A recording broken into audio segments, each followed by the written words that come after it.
Mark Levin here. After any presidential election, I take time to reevaluate my own financial investments. That's why I continue to invest in gold for help with my financial protection. When it comes to gold, I only trust Advantage Gold. They're a top gold company in America, and that's who I turn to for my own gold purchases. Call them now at 800-900-8000. That's 800-900-8000 for a free gold investment kit. And see if you qualify for up to $1,000 in free silver. That's 800-900-8000. And tell them Mark Levin sent you. Performance may vary. You should always consult your financial and tax professional. He's here. He's here.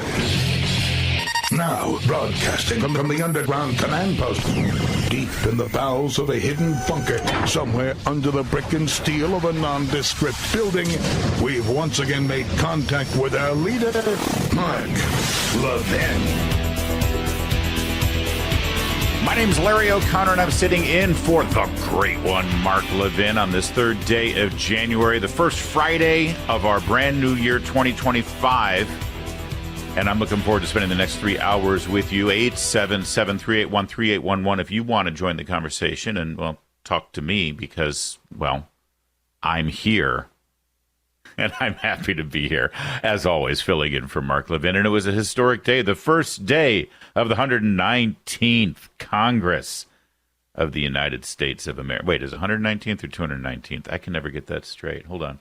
119 every 2 years, that would be 200. Yeah, the 119th Congress of the United States of America. And it was high drama on Capitol Hill, and we're going to get to the details of what eventually led to Mike Johnson of Louisiana being reelected as Speaker of the House of Representatives. First of all, I want to let you know that this weekend, Life, Liberty, and Levin. You know it. It's Saturday at 8 p.m. It's going to be Governor Ron DeSantis of Florida and the great Gordon Chang, expert on China, North Korea, all things Pacific Rim. He will be expanding on his great intelligence, or sharing his great intelligence with Mark Levin on Life, Liberty, and Levin. Make sure you catch it 8 p.m. Eastern, Saturday on Fox News Channel. And by the way, I'm the morning show host on WMAL in Washington, D.C. every single day from 5 a.m. to 9 a.m. It's funny, during the show today, we asked listeners, where they were listening from. We asked them to let us know on social media, on the X, the Everything app platform. And we had listeners in Vegas. We had listeners in California, all up and down the East Coast, Tennessee, South Carolina. We had some listeners in Michigan and Ohio, even Ohio. You know how those people are. North Carolina, Tennessee, Texas. We even had a listener in Peru. The point is, wherever you are listening to me tonight, if you want a good morning show, check out what we do on O'Connor and Company, 5 to 9 a.m. The radio station's WMAL in Washington, D.C. All right, let's get right to it. It really was a dramatic day. At noon, in Washington, D.C., on Capitol Hill, it was time for those congressmen-elect to assemble in the historic chamber of the House of Representatives and be sworn in as official members of Congress. But before that happens, the first order of business of any new Congress is to elect their new speaker. Now, you'll remember 2 years ago when Kevin McCarthy led the Republicans to a majority after the 2022 midterms, there was a bit of a protracted fight over what would normally be a perfunctory vote.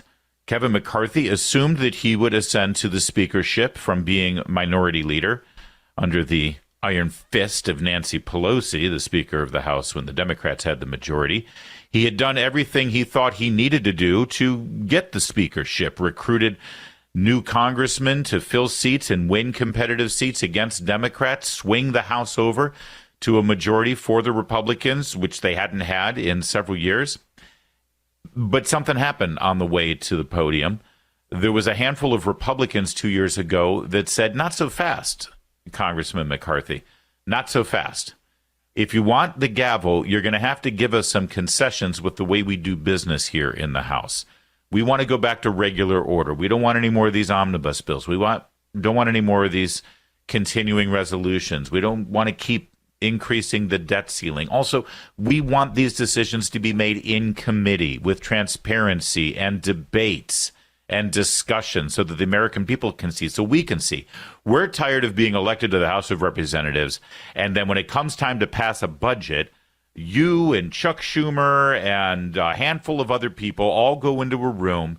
You work out a deal. You then bring it to us. You hand it to us, and it's thousands of pages. We have 2 days to read it, and you tell us we got to vote for it or we're holding up and shutting down the government.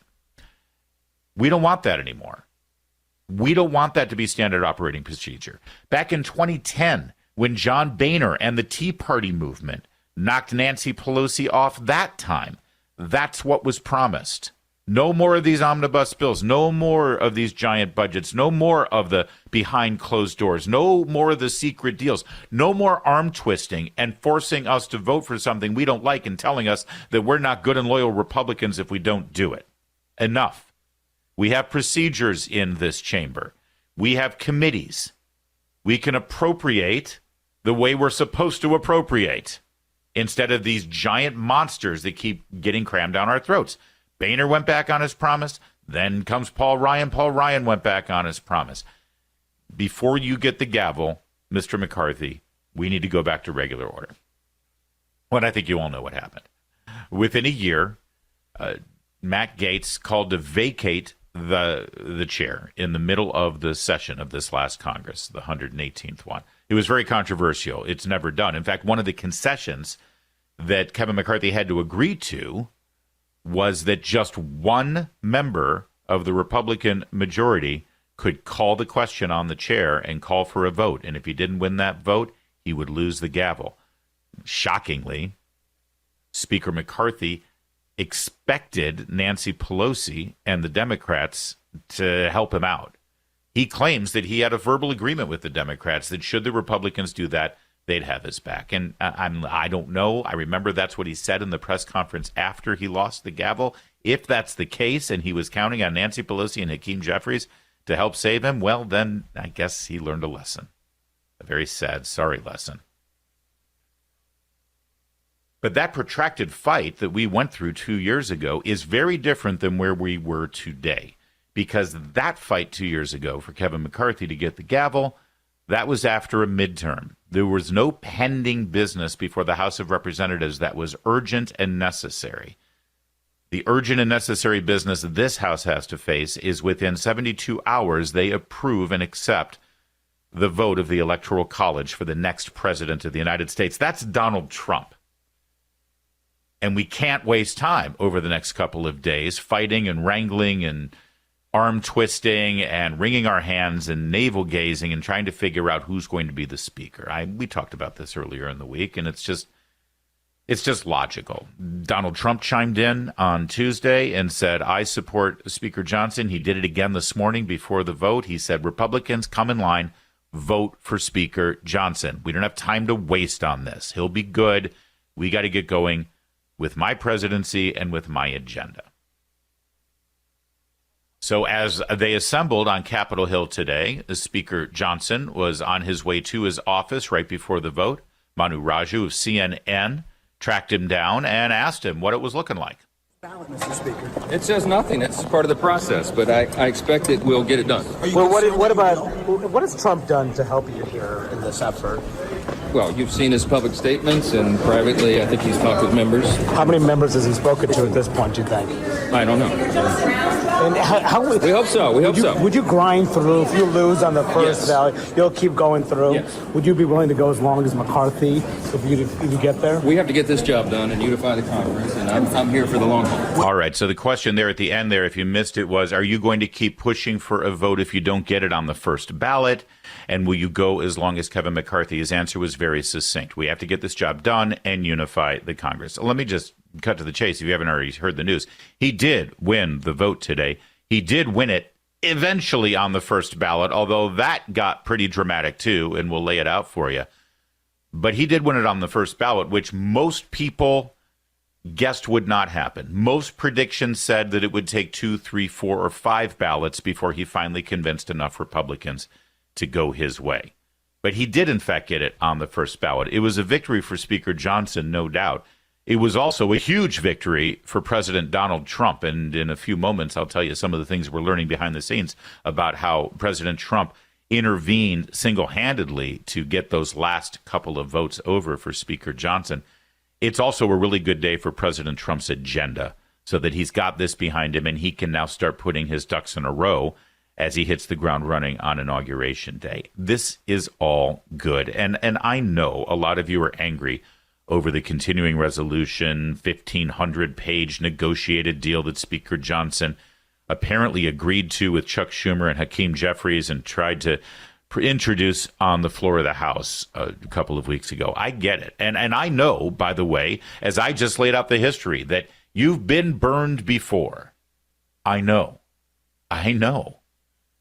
And I also know that every time I say something positive about Mike Johnson, not just as a man and as a congressman, but also as a Speaker of the House, a speakership that actually has had quite a few accomplishments for conservative causes, despite the fact that Chuck Schumer has literally done nothing in the Senate and Joe Biden has literally been barely alive in the White House. Whenever I raise that, I do get a lot of pushback from you. You can push back right now if you'd like at 877-381-3811. You push back on social media as well. And you all go back to being angry over that 1,500-page bill. I get it. I was angry about it too. But I think one of the lessons from that 1,500-page bill is that Speaker Johnson heard you. He shouldn't have brought it up. He shouldn't have brought it for a vote. I get it. At the time, I guess he thought that the only way he could get the government funded and moving forward toward Inauguration Day was to agree to what Chuck Schumer wanted, because he had Joe Biden in the White House and he had a Democrat Senate. I guess. But the important thing is, you said you hated it.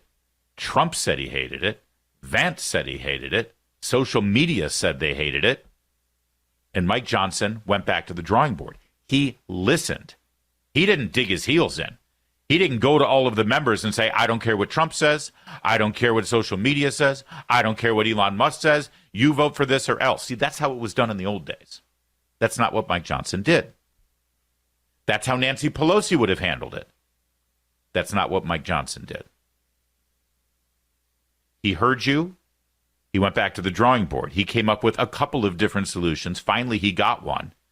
There wasn't anything close to the 1,500-page monster.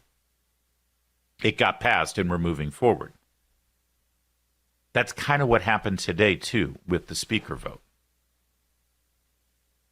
They made it down to the House of Representatives, and his name was put in to nomination by Representative Lisa McClain.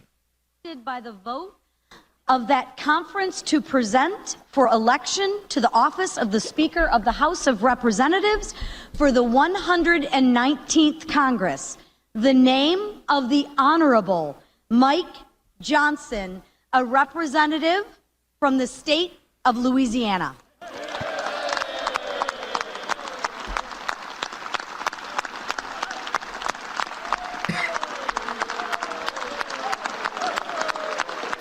If you like our constitutional republic and you like the pageantry and history, then you like days like this. It was very formal. It was an alphabetical roll call vote of every member of Congress, 435 strong. To be Speaker of the House, Mr. Johnson needed 218 votes. And as you went through the alphabet, there were a couple of names that you knew you'd be holding your breath when it was time for them to vote. The name of Massey, the name of Harris, the name of Roy, the name of Biggs, the name of Norman.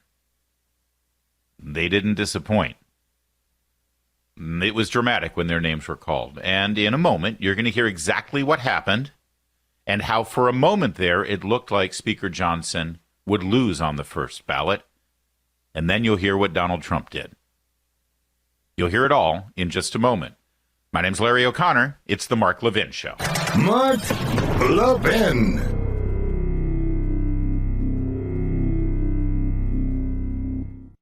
Did you see what the Federal Reserve did literally days after President Trump's victory? It's lowered interest rates by a quarter. Do you know why it did that? It's worried about the economy. It's worried about the fact that jobs aren't being created. We're seeing all kinds of shifts in our portfolios, and it's important to stay aware. That's why I'm urging everyone to diversify and consider gold as one of your financial shields. Now, gold has weathered every kind of economic downturn throughout history. I want you to call Advantage Gold. They're the best of the best, folks. I've dealt with all of them. They're the best. They're my gold company. 1-800-900-8000. Get a free gold investment kit to see how you can get started with gold. I recommend Advantage Gold to anyone who's serious about protecting their wealth, and that's you. Call 800-900-8000 for your free gold investment kit, and you could even qualify for up to $1,000 in free silver. That's 800-900-8000. Call them now. Tell them Mark Levin sent you. You'll be very happy with them. Performance may vary. You should always consult your financial and tax professional.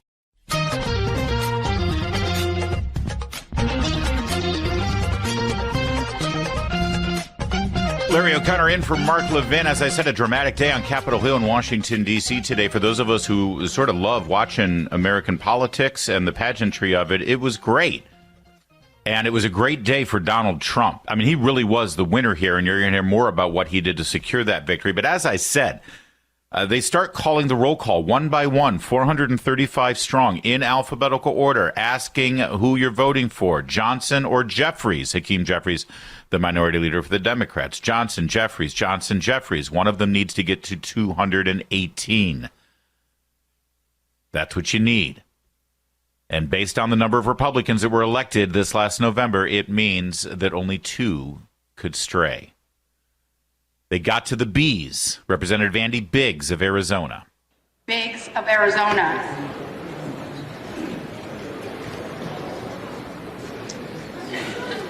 Biggs of South Carolina. Now, what happened there is that Andy Biggs, congressman from Arizona, just stood there and didn't say a thing. He just stared back at the podium. Right next to Representative Andy Harris of Maryland, who did the same thing when his name was called. Same with Chip Roy of Texas when his name was called. You see, if you don't respond, the alphabet goes through, everybody's name gets called, everybody votes, and then if you didn't respond, they go back to you and call your name again. Now, interestingly, those three gentlemen who had not voted, when they came back a second time, they did vote for Johnson. By that time, though, 3 members of Congress had voted for someone else, meaning it appeared on the first ballot that Mike Johnson would not win the gavel. As the votes progressed, Lauren Boebert, also in the B's of Colorado, added a little commentary to her vote for Johnson. Boebert. Let us down, Mr. Speaker. Mike Johnson. Johnson. He prefaced it with, "Don't let us down, Mr. Speaker." They got to Thomas Massie, and he was the one member of Congress that was a definitive, no, I'm not voting for Johnson. And, well, he stayed true to his word. The gentleman from Kentucky? Massey. Tom Emmer. Emmer. He voted for Tom Emmer. Tom Emmer looked around and said, what? Ralph Norman of South Carolina was a bit of a surprise. Norcross. Jeffries. Norman. Jordan.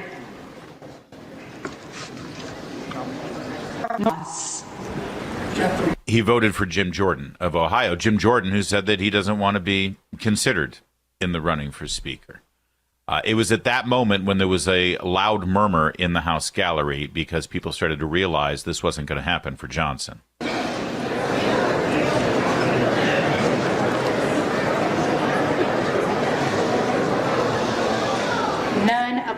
And that's exactly what it looked like. Joining Mr. Norman was Keith Self of Texas. He voted for Byron Donalds. At the end of this first ballot, it looked like Johnson had not won because 3 had voted for someone else. Then something happened. Then Donald Trump got involved. Then everything changed. And we'll tell you what happened next. It's Larry O'Connor in for Mark Levin.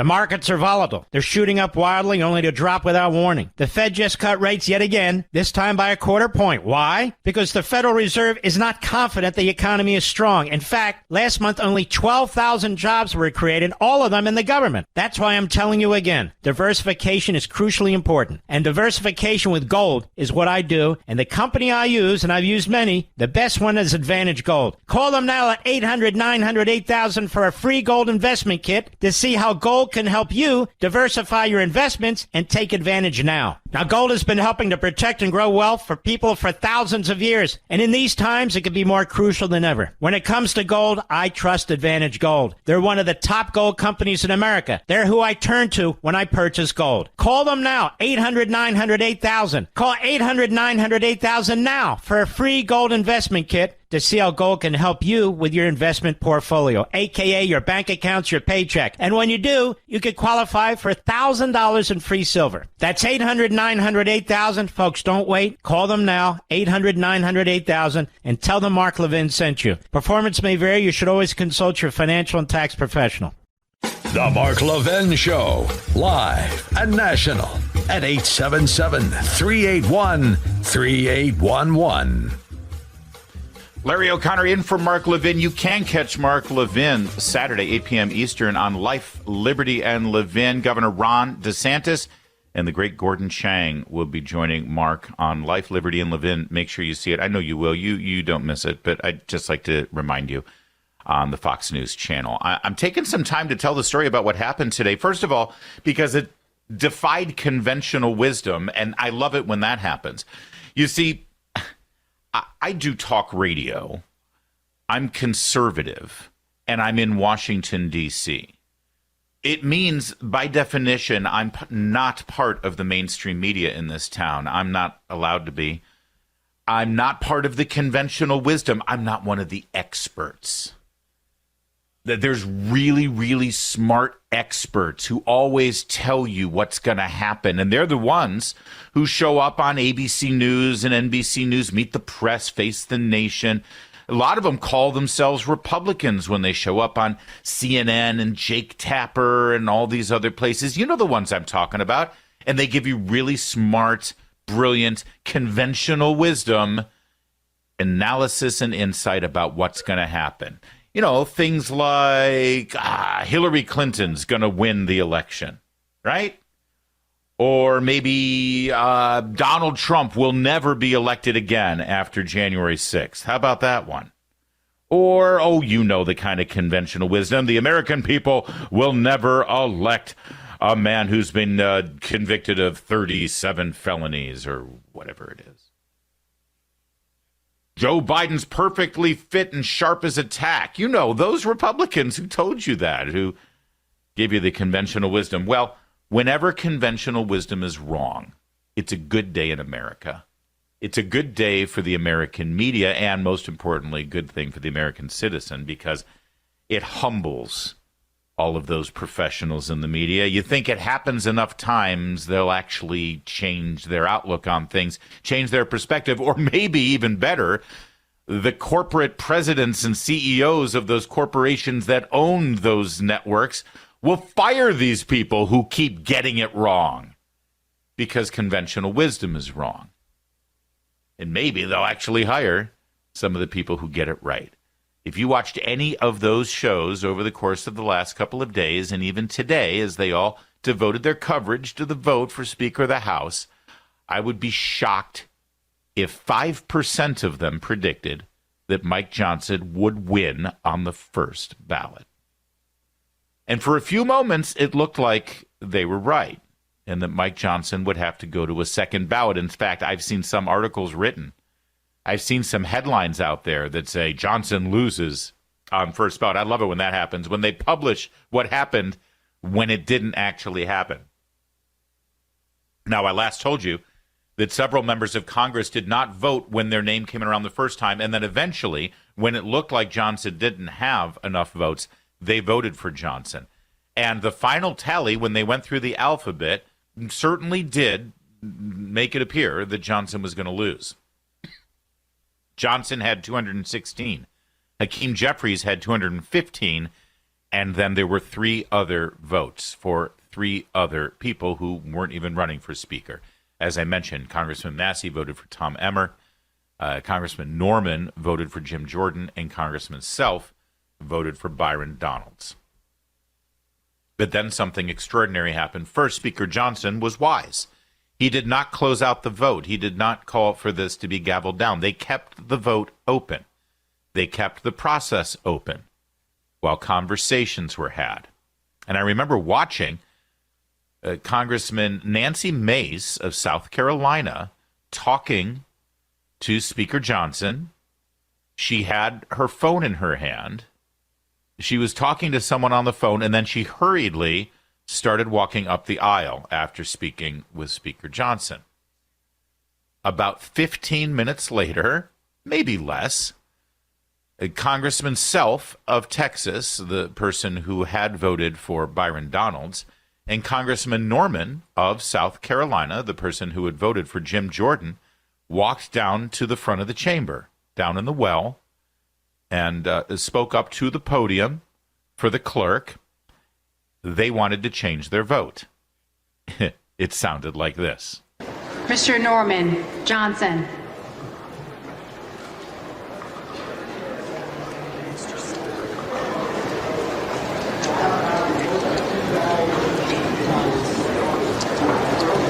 Mr. Self is recorded as Donalds. Mr. Self, Johnson.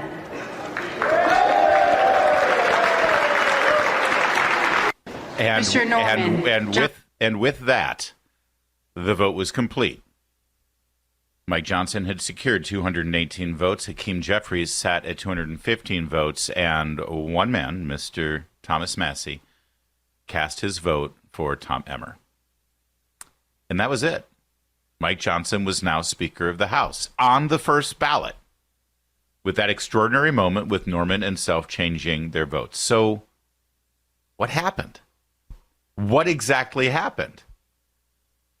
Remember I said Nancy Mace had a telephone in her hand and she was talking to Johnson, and then she went scurrying up the aisle, and there was a lot of commotion going on, and then the votes changed? Well, this is where the reporting of the great Chad Pergram over at Fox News Channel. He's a producer, but he's also one of the top and most connected and sourced correspondents on Capitol Hill. He reports the Republican South Carolina Representative Nancy Mace got Norman and Self together. They went to a side office near the floor of the House of Representatives with Speaker Johnson and put Donald Trump on the speakerphone. Trump said, and I'm quoting through Brett Baer, who also had a source in this room, quote, "It would be disrespectful to Americans who voted in a historic presidential election to have this speaker's vote go to a second or third ballot. And it would be disrespectful to me." That is what Donald Trump is reported to have said to Congressmen Norman and Self in that private room off the floor. He ended the conversation by saying, quote again, "Fellas, we have a lot to do. Let's get to it." They then went down to the well of the House of Representatives and changed their votes, and Speaker Johnson got the gavel. That's an extraordinary thing. And it's very rare in real time, within, 5 hours from the events occurring, 4 hours from the events occurring, that you get detailed reporting on exactly how this went down. But it tells you about how Donald Trump is going to go about business in this second term. It tells you what he's learned about how Washington, D.C. functions. It tells you the influence he has with the Republican conference. Let me tell you something. And again, I've made no bones about it. I like Mike Johnson. I'm also not a member of the House of Representatives, and I don't have a vote in this. Yes, he had the majority of the Republicans supporting him today. But that final vote that he had, where he was just missing those final two, the 216 he had secured, I assure you, a good number of those 216, they would have rather voted for someone else. Johnson did not walk in today with the overwhelming support of the totality of the Republicans in his conference. What he had was no competition. You see, even though Chip Roy and Andy Harris and Andy Biggs and a good handful of other Republicans you may not even heard from, who didn't make a lot of noise about it, who didn't make a show about it, but still would rather have voted for somebody else, they didn't have anybody else. That's a problem with a lot of Republicans, elected officials, as well as conservatives in America. They know what they don't like. They know what they don't want.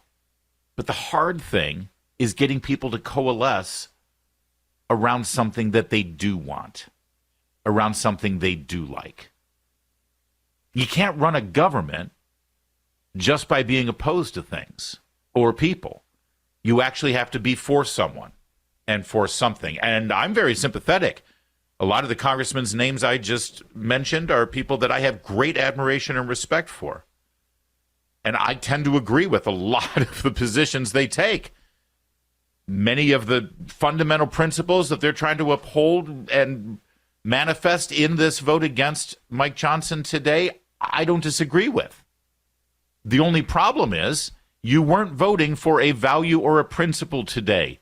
You were voting for a person. And Tom Emmer wasn't going to get it done. Jim Jordan wasn't going to get it done. Neither was Byron Donalds. As Donald Trump said, fellas, we have a lot to do. Let's get to it. They took their stand. They made their statement. They sent their message. And within 30 minutes, they were getting to work. And Donald Trump, he understands how this game is played now. And he's not sitting back and relying on the so-called experts like Paul Ryan to take care of things for him over on Capitol Hill. That's what happened in the first term. Now, he's taking a proactive, hands-on approach. And he used the power of his influence and his popularity and, yes, his victory to compel those votes to go the way he wanted them to go, the way he needed them to go, so that he can start his presidency with a functioning Congress. All of those people in the Republican conference who may not have been thrilled with the idea of Mike Johnson today, not only did they not have an alternative, but they all had one thing in common. They did not want to stand in the way of Donald Trump 17 days before inauguration. They did not want to be an impediment. They did not want to be a headline anytime between now and the inauguration that in some way reflects negatively on the incoming president. And that's a very powerful thing that a president can do. Now, the question is, how often will this work in the first 100 days of this presidency when he needs those votes for legislation? Well, I think it'll work a lot, actually. I think that if the energy is there, if the focus is there, if the team is working to craft legislation and policy, I think this is the window of time in the next 3 months where Donald Trump can do exactly what he did today and push through an exciting, aggressive America First agenda on Capitol Hill. And Speaker Johnson, well, he will be the closest partner Donald Trump has ever had in that position. I think it's fair to say Paul Ryan was not a willing partner in the first Trump term. I think it's fair to say that Paul Ryan actively worked against Donald Trump's interests and only picked and chose what he wanted to do with the power that he had. That same power that he could have used, actually, to intervene on many of the investigations and the witch hunts against Trump that crippled many of the operations out of the White House. Mike Johnson wanted a tax cut. He got it. He convinced Donald Trump to prioritize the tax cut, so they did. I don't think that will be the case with this Congress. Oh, make no mistake. Making permanent the Trump tax cuts that are going to sunset at the end of 2025 will be a priority. Great job there, Paul Ryan, putting a sunset on the tax cuts, by the way. But if you listen to what Mike Johnson said during his speech today, there's a whole lot involved in these first 100 days that he and Donald Trump have already discussed that they're going to try to get done very quickly.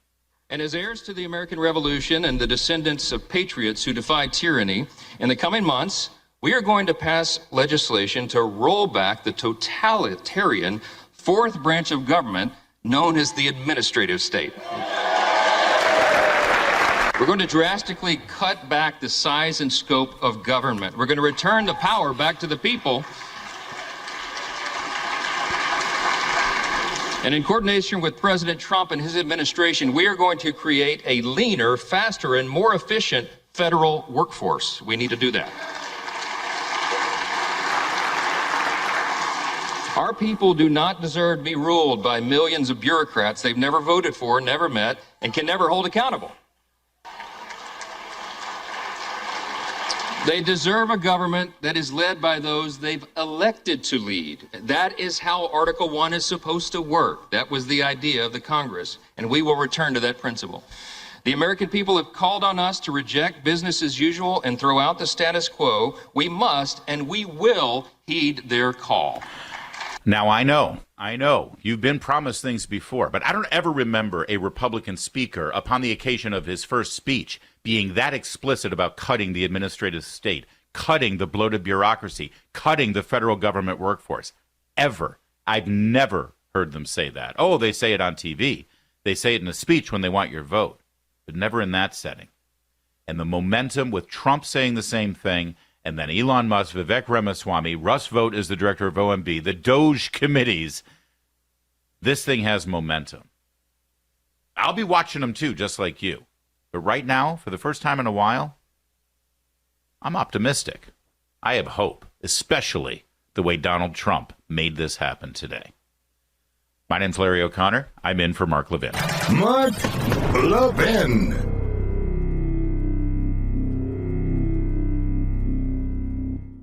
Did you see what the Federal Reserve did literally days after President Trump's victory? It's lowered interest rates by a quarter. Do you know why it did that? It's worried about the economy. It's worried about the fact that jobs aren't being created. We're seeing all kinds of shifts in our portfolios, and it's important to stay aware. That's why I'm urging everyone to diversify and consider gold as one of your financial shields. Now, gold has weathered every kind of economic downturn throughout history. I want you to call Advantage Gold. They're the best of the best, folks. I've dealt with all of them. They're the best. They're my gold company. 1-800-900-8000. Get a free gold investment kit to see how you can get started with gold. I recommend Advantage Gold to anyone who's serious about protecting their wealth, and that's you. Call 800-900-8000 for your free gold investment kit, and you can even qualify for up to $1,000 in free silver. That's 800-900-8000. Call them now. Tell them Mark Levin sent you. You'll be very happy with them. Performance may vary. You should always consult your financial and tax professional.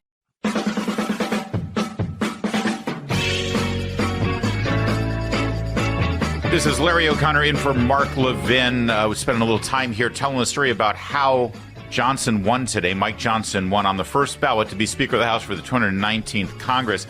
We got a little insight into what his agenda is going to be, and spoiler alert, it's going to be Donald Trump's agenda. Speaker Mike Johnson's job is to make sure that Republicans vote for what Donald Trump wants them to vote for. That's his job. And to make sure that appropriations are done in an orderly way and not last minute and not crammed through in an omnibus package. And I trust that he'll do it. I think he wants to do it. And actually, even though people are dissatisfied with his performance here and there, if you actually look at the last Congress between McCarthy in the first year and then Johnson in the second year, they actually moved more bills, more appropriations bills, and more regular order funding of the government through than we had seen in decades. Schumer sat on all of it. Schumer's gone now. Well, I mean, he's there, but he has no power. We now have a brand new Republican majority leader, John Thune. All eyes are on him to see what he'll do as an improvement over Mitch McConnell and whether he will actually step up to the plate as well. I don't think you have anything to worry about Johnson. We'll see if Thune plays along.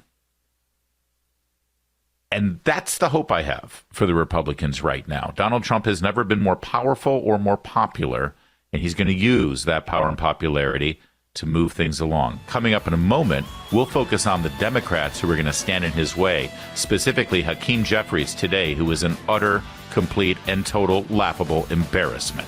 Keep it here. It's Larry O'Connor. This segment of the podcast is exclusively sponsored by Pure Talk. Pure Talk offers great coverage and can save your family money on your wireless bill every single month. Go to puretalk.com to find the plan that's right for you. Thank you again for listening, and thank you so much for this sponsorship, Pure Talk. He's here. He's here. Now, broadcasting from the underground command post, deep in the bowels of a hidden bunker, somewhere under the brick and steel of a nondescript building, we've once again made contact with our leader, Mark Levin. It's Larry O'Connor sitting in for the great one, Mark Levin. And if you're like me and you need your Levin fix, and boy, do I need my Levin fix. Well, first of all, you should be following him on X, the Everything app, formerly known as Twitter, because even when he's not on the radio, he is active and edifying and intelligent and educational. But also, you'll be able to catch him on Fox News Channel this weekend. Check it out. Saturday, he's got Governor Ron DeSantis and Gordon Chang. That's Life, Liberty, and Levin, Saturday at 8 p.m. And Sunday is set now. Listen to this one. Representative Michael Waltz of Florida, of course, he's the incoming national security advisor for the new Trump administration, and the brilliant Zuhdi Jasser. He is an expert on radical Islamic terrorism, and obviously the incoming national security advisor, Mr. Waltz, also a Green Beret. He'll have plenty to say about the terror attacks in New Orleans this week and the lamentable, pathetic job that the Biden administration and, sadly, the politicized leadership of the FBI has done in the face of this attack and leading up to this attack. So I'm looking forward to that show. I know you are, so we'll be tuning in together or setting our DVRs or whatever machine you use. Saturday, 8 p.m., Life, Liberty, and Levin. And then that Michael Waltz, Zuhdi Jasser episode will be Sunday, 8 p.m. Eastern Time on the Fox News Channel.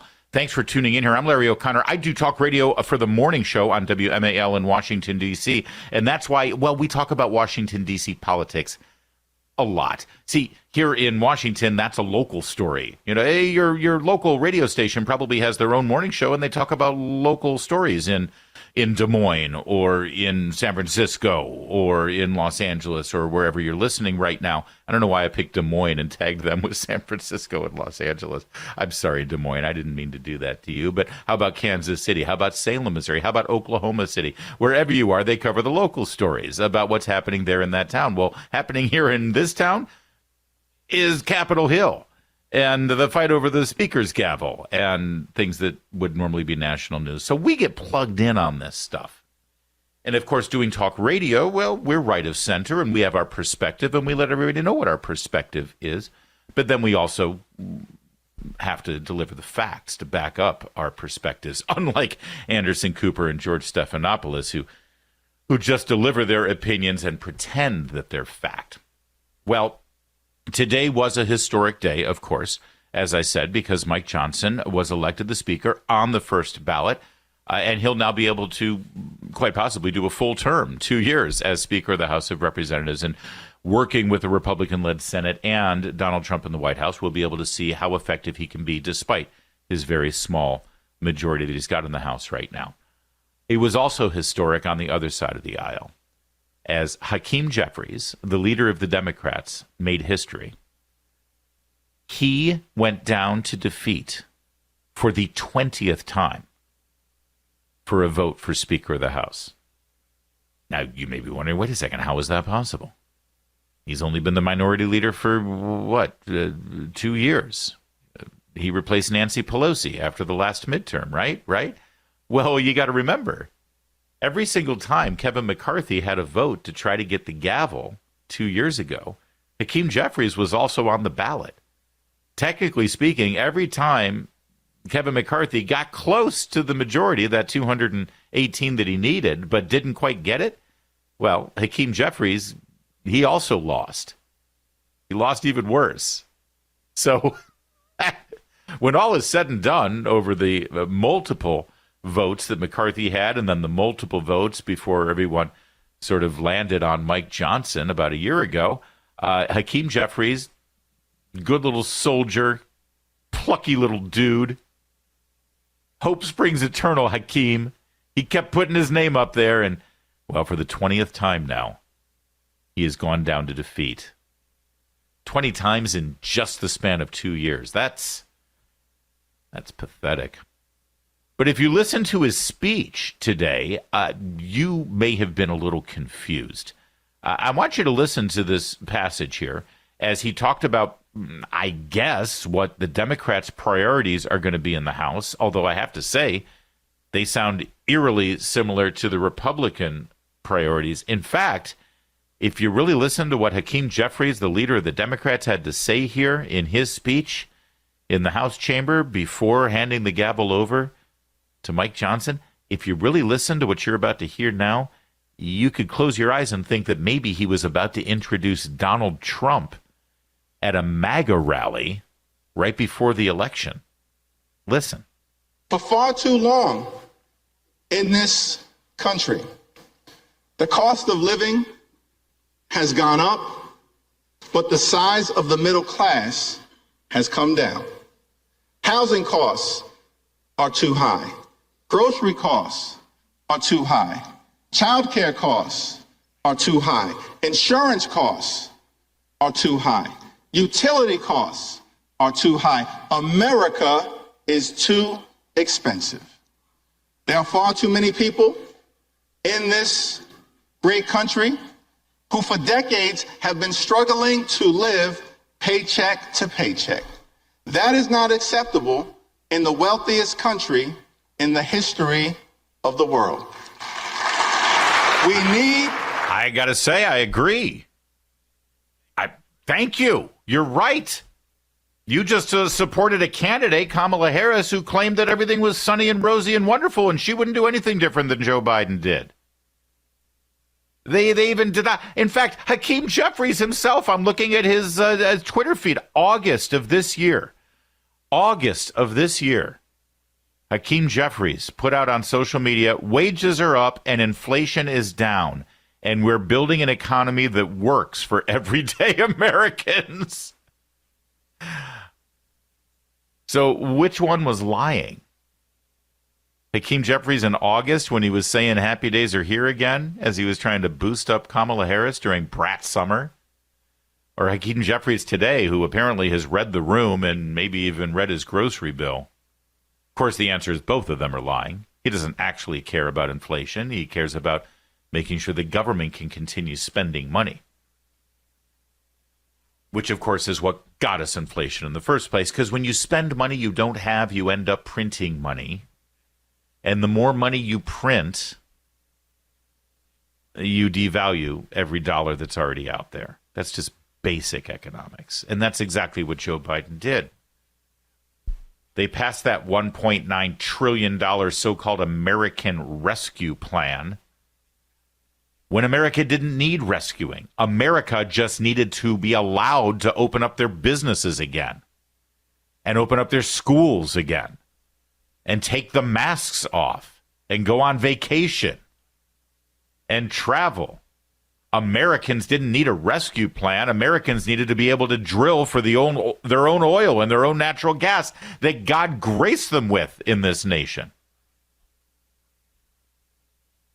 But they passed it. They devalued the dollar. They encouraged inflation. And everything that Hakeem Jeffries just laid out for you as problems in this country were caused by him, his party, and his leader, Joe Biden, such as he is. Hakeem Jeffries also went on to say that he is going to promise to help fix the border. Really? Well, I mean, welcome to the party, pal. During Speaker Johnson's speech, and he said he was going to commit the funds to finally rebuild the wall and build the wall on our border, he turned to Jeffries and said, and thanks, Hakeem, for promising to work with us on that one. Yeah, we'll see if fixing the border is really the same thing. to Hakeem Jeffries as it is for Donald Trump or any other normal American. When you hear fix the border, you hear don't let anybody in who isn't supposed to be allowed in, turn people away with fake asylum claims, end catch and release, and build a wall so people can't sneak across the border. Something tells me that's not Hakeem Jeffries' definition of fixing the border. But later on, in his speech, Hakeem Jeffries said something that's getting a lot of attention. Listen to what he said, how Republicans reacted, and then what he thought was a witty rejoinder. Thank you, President Biden and Vice President Harris, for your powerful, principled, and purposeful public service. Thank you.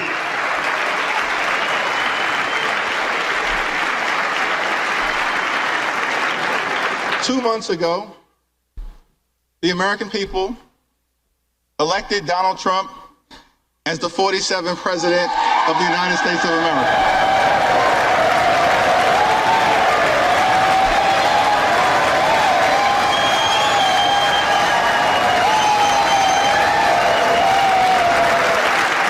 Now, I want to tell you something for a minute. I'm going to let you finish, Hakeem, I promise. But I just want to jump in here for a second. Because, again, I cover this stuff all the time. This is what we do. And I cover politics. I cover politicians. I cover the House of Representatives. You can see in Hakeem Jeffries' face, if you watch the video, and just by using your brain, just logically, he knew he was going to get that reaction. There is no possible way that a professional politician in America, in that setting, in the House of Representatives, didn't recognize that when he said 2 months ago we elected Donald Trump as the 47th president of the United States, that every single Republican was going to leap to their feet, applaud, and scream like they had just won the Super Bowl. He knew he was going to get that reaction. That's why what he says next was planned, it was calculated, it was scripted, it was rehearsed. And boy, was it a stupid thing to say. Listen. Thank you for that very generous applause. It's okay. There are no election deniers on our side of the aisle. You see? Wait, what?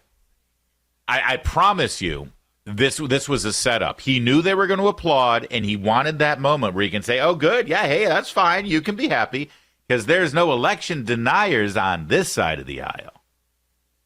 We're Democrats. We don't deny elections. Wait a second. We're Democrats. We don't deny elections? Wait, what did I just say? What did he just say?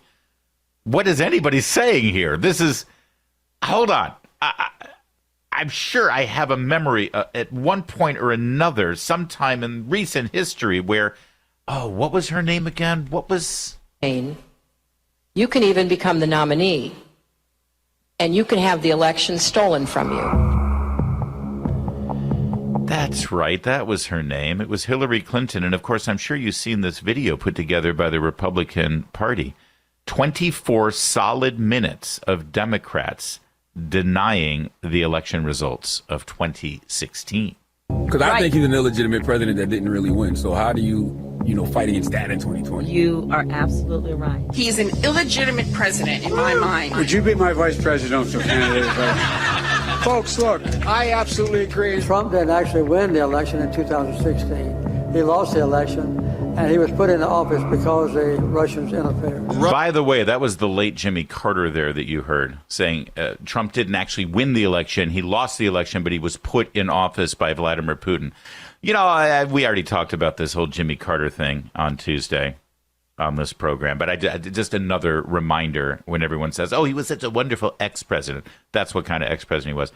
Hey, here's Hakeem Jeffries as part of this video. Hakeem Jeffries, that guy you just heard say that there are no election deniers on this side of the aisle.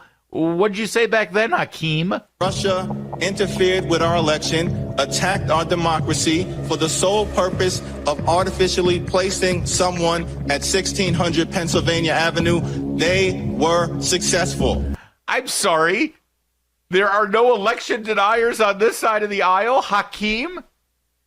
What kind of duplicitous moron are you to grandstand and have a moment like that? Did you not realize that people were actually watching and listening to you? Are you not familiar with social media? Are you not familiar with talk radio? Do you really think you live in a world where Rachel Maddow and David Muir and Norah O'Donnell are just going to hear that and nod along and say, that's right, Hakeem, you're right. No election deniers over there. You know, we're the media now, Hakeem. You don't live in that bubble anymore.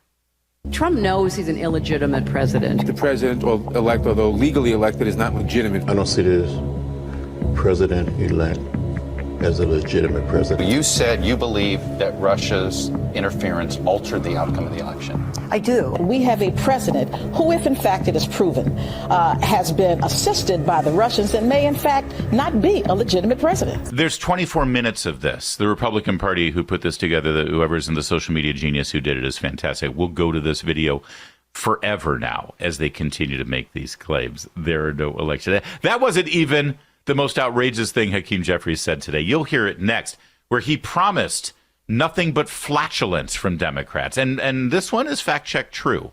We'll share it with you in a moment. It's Larry O'Connor in for Mark Levin. Mark Levin.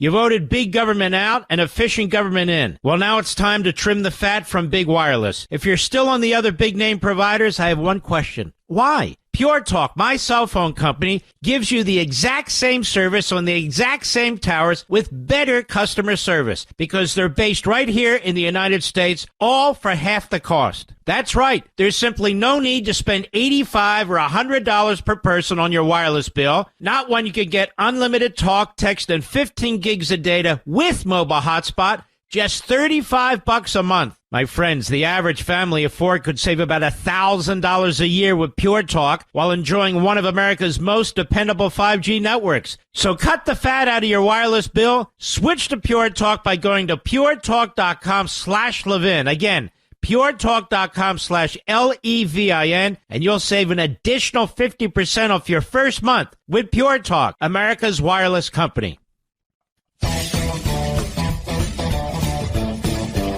Larry O'Connor in for Mark Levin. We're reflecting on the day's events in Washington, D.C. Hakeem Jeffries mentioned that Donald Trump had just won election 2 months ago, and hilarity ensued.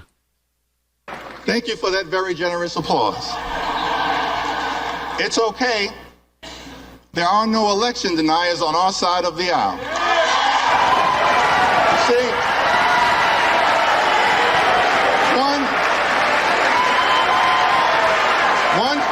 One should love America. One should love America when you win and when you lose. That's the patriotic thing to do, and that's the America that House Democrats will fight hard to preserve because we love this 2 months. Wow. I don't know what to say. Listen, I welcome the new attitude, the whole we love this country and we're patriotic. That's terrific because for many years, I've been told that that's the kind of xenophobic hate speech that puts you on the FBI most wanted list.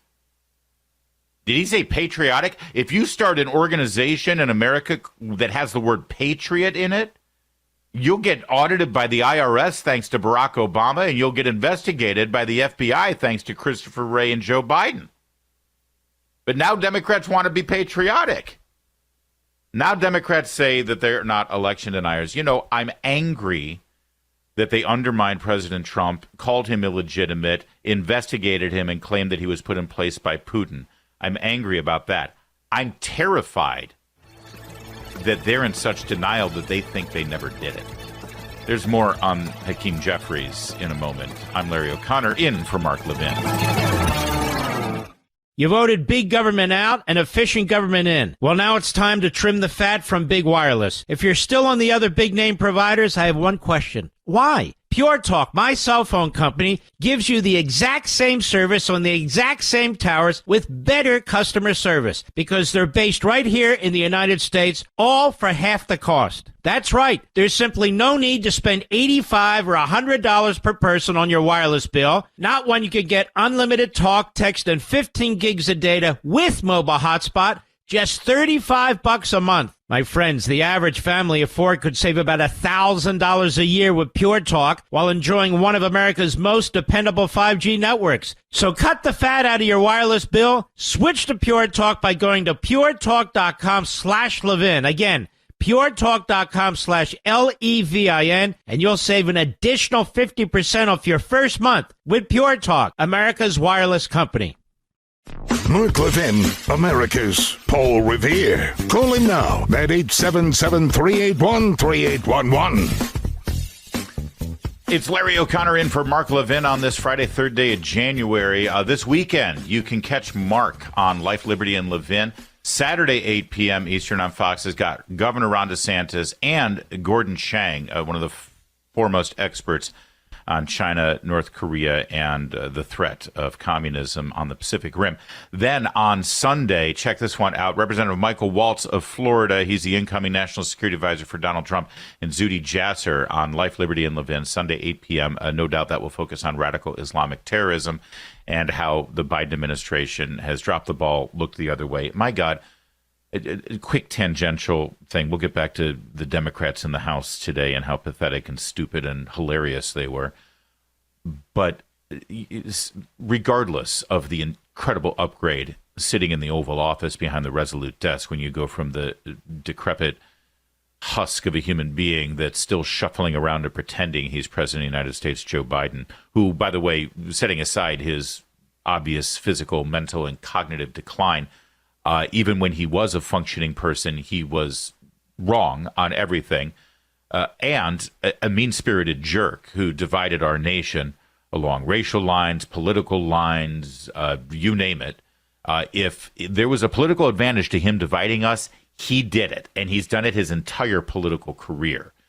So I hate just reducing his legacy to the punchline that he is today, as he can barely put together a phrase, let alone a sentence, even though it's been written out for him, because he's much more devious than just the pathetic,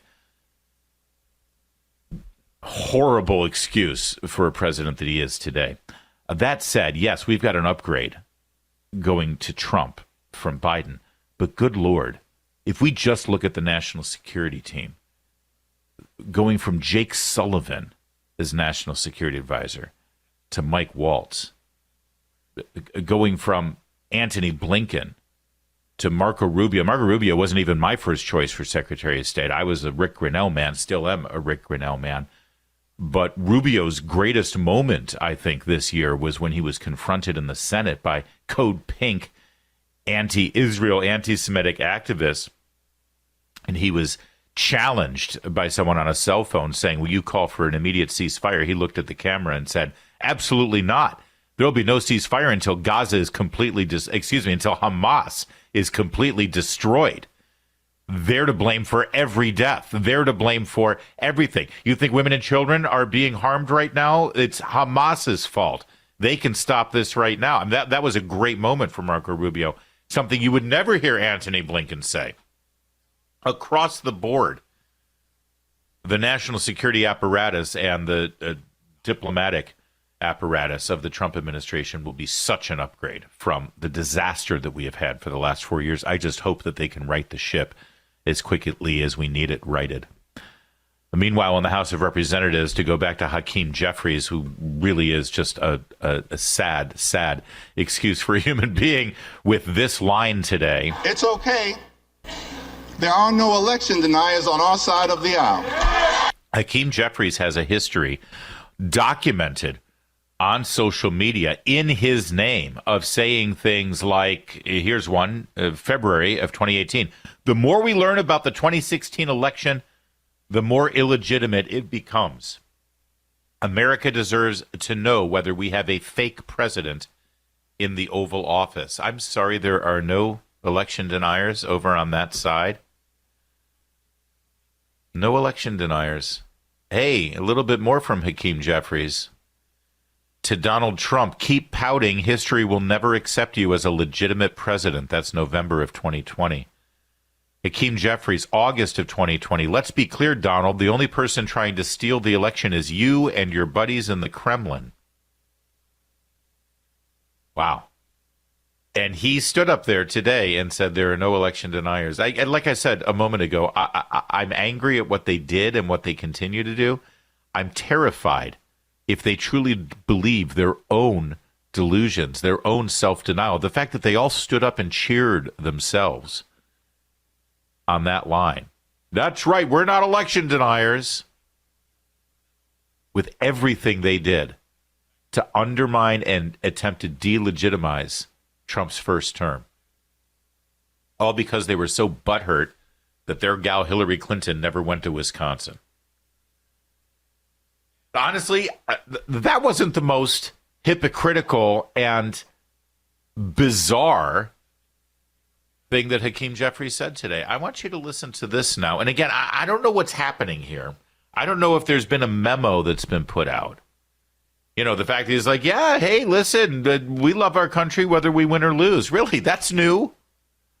You like to take a knee during the Star-Spangled Banner, say that we're systemically racist and that everything in this country needs to be upended and rewritten. And you have, and forget about when you're not kneeling to the national anthem and the Star-Spangled Banner and the flag, you're burning the flag. And your pals in the streets who you support as they demonstrate against our nation. But no, okay, fine. You're patriotic now. You love the country now, even when you lose an election. Good to know. You got the memo. He also said this. It's time for us to come together and finally lower the high cost of living in the United States of America once and for all.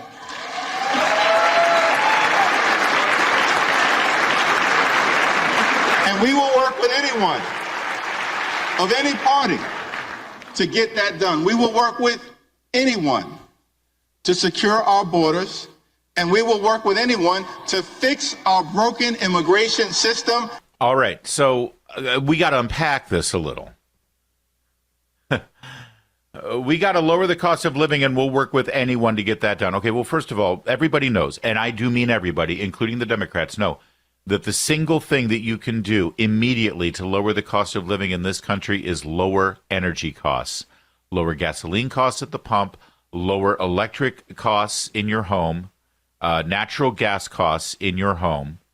You can do it immediately.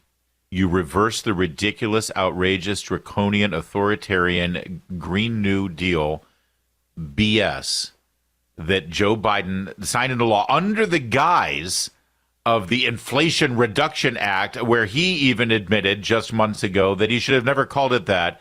He should have called it what it was, which was a climate change bill. He has restricted natural gas and oil exploration and drilling in this country literally from the first day he stepped into the Oval Office as President of the United States.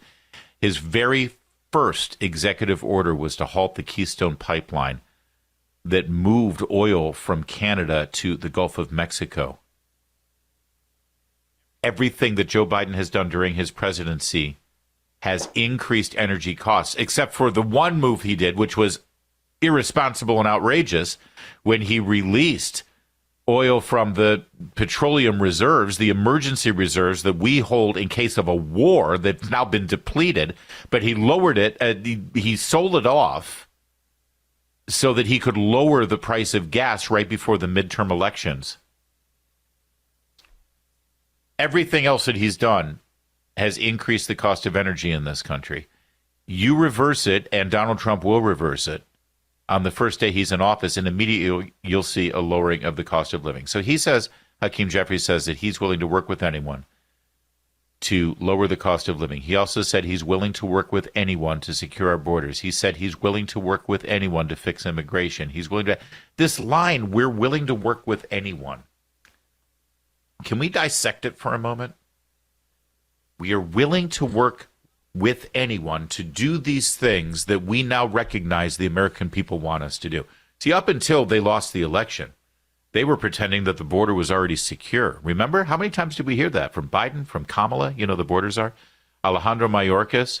What other major prominent Democrat Party officials said things like that? Oh, yeah, Jake Tapper, George Stephanopoulos, Chuck Todd, you know, those Democrat officials. They all said, well, the border is secure. The border is secure. Now, on January 3rd, at the beginning of the new Congress, 2.5 weeks before Trump becomes president, we'll work with anyone to secure our borders. You know, the borders that are already secure. Oh, I'm sorry, I forgot. What's our talking point today? So all these things that they denied was even a problem, inflation, cost of living, gas prices, immigration, the border. Now, not only is he acknowledging that they're broken, but he's willing to work with anyone to fix them. And that's what keeps sticking in my craw. We're willing to work with anyone. He kept saying it over and over and over again. We're willing to work with anyone. And for all.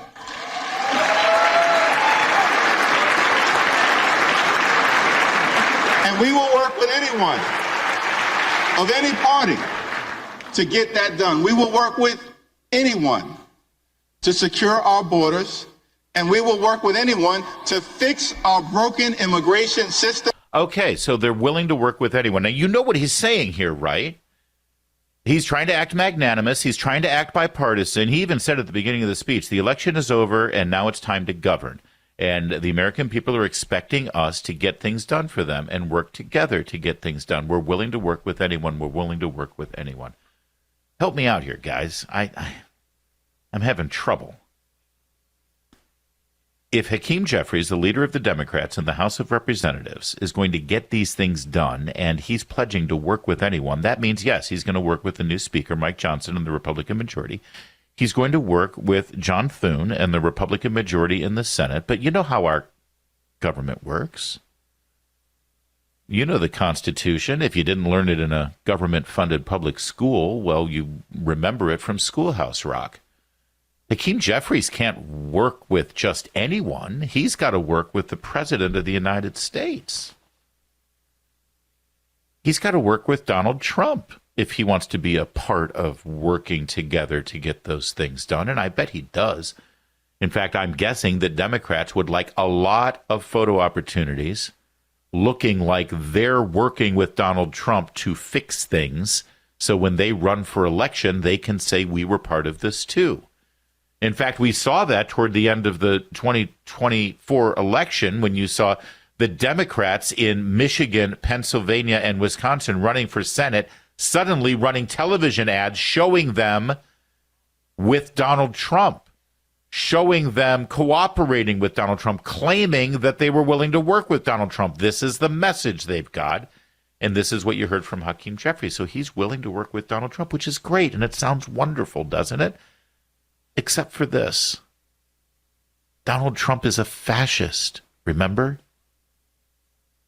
Donald Trump is Hitler, remember? Donald Trump will end elections as we know it in this country. Donald Trump is an existential threat to the Constitution. Donald Trump will end our democracy, even though, of course, it's not a democracy. That's what they were all saying. Donald Trump is going to be a dictator on day one. Donald Trump said there will be a bloodbath if he doesn't win the election. Donald Trump said that in Charlottesville, the Klansmen and white nationalists were very fine people. Right?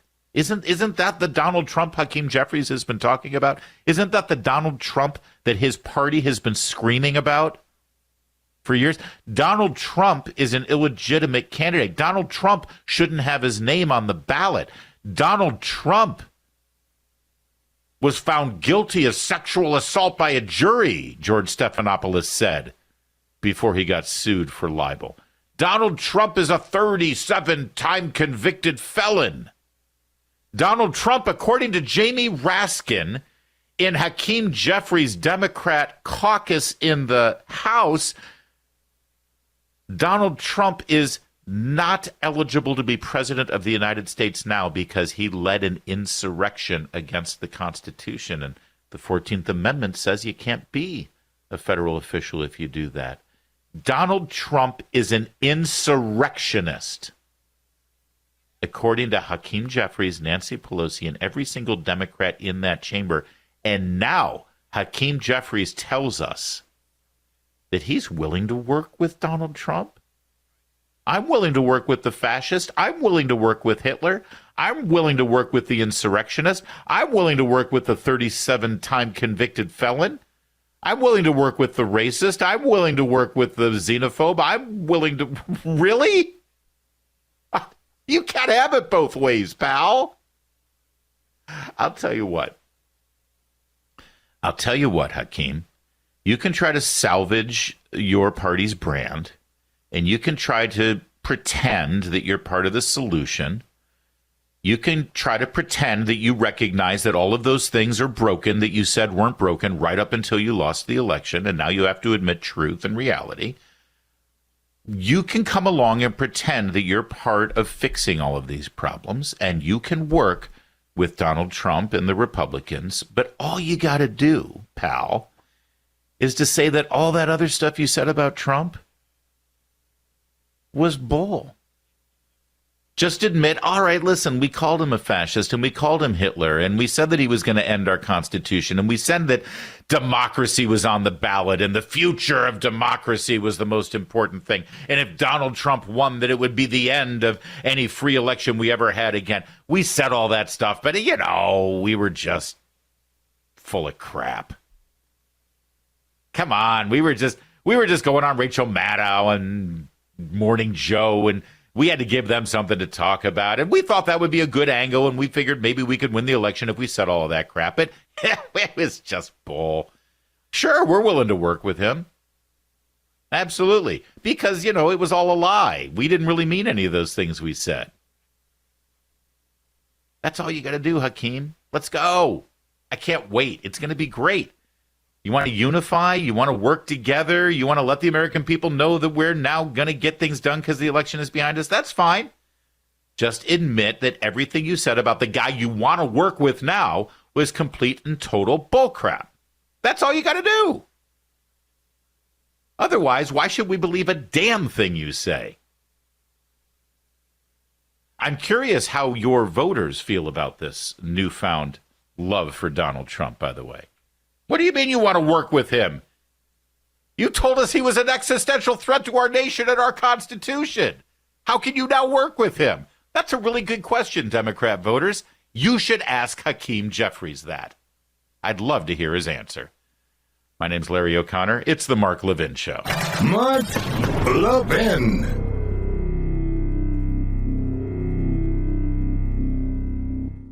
You voted big government out and efficient government in. Well, now it's time to trim the fat from big wireless. If you're still on the other big name providers, I have one question. Why? Pure Talk, my cell phone company, gives you the exact same service on the exact same towers with better customer service because they're based right here in the United States, all for half the cost. That's right. There's simply no need to spend $85 or $100 per person on your wireless bill, not when you could get unlimited talk, text, and 15 gigs of data with mobile hotspot, just $35 a month. My friends, the average family of four could save about $1,000 a year with Pure Talk while enjoying one of America's most dependable 5G networks. So cut the fat out of your wireless bill. Switch to Pure Talk by going to puretalk.com/Levin. Again, puretalk.com/Levin, and you'll save an additional 50% off your first month with Pure Talk, America's wireless company.